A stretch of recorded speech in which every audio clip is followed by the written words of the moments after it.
how sports and physical activities in the community are connected with class relations and class inequality. I got 2 points here.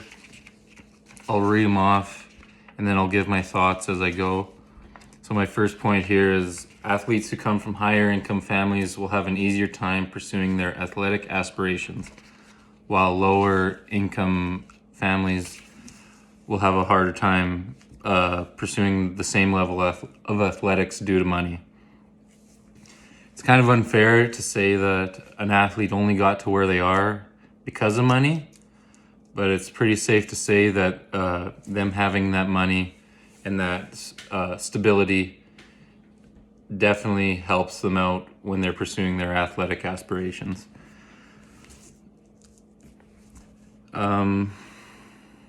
So for example here, I guess, if you have two athletes and you have one they're both the same talent level, they both got the same amount of work ethic, but one comes from a high income family, one comes from a very low income family.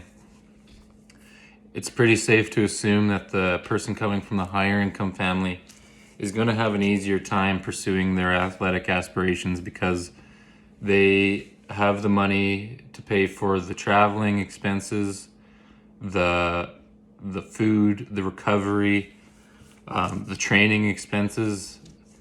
So it's not really a fair playing field for both athletes, and it's all because of social class. My next point here is class can also predict what sports someone is able to play or they choose to play.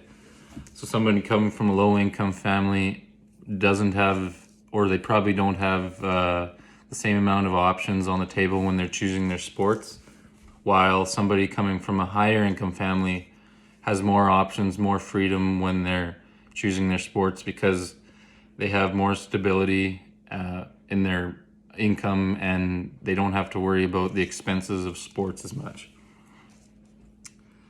I believe that the culture of class also may influence what sports somebody chooses. So what I mean by that is somebody who is kind of rich or upper class, upper echelon, I guess, they might choose to play a sport like tennis or golf.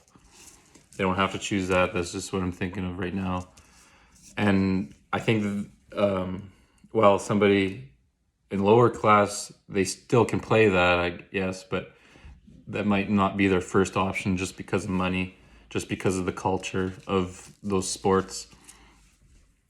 So, and I think this can create an even bigger divide between social classes because somebody who's kind of the upper class, they may look down on somebody who's lower class playing basketball at the YMCA or at the park, or somebody playing soccer at the local park.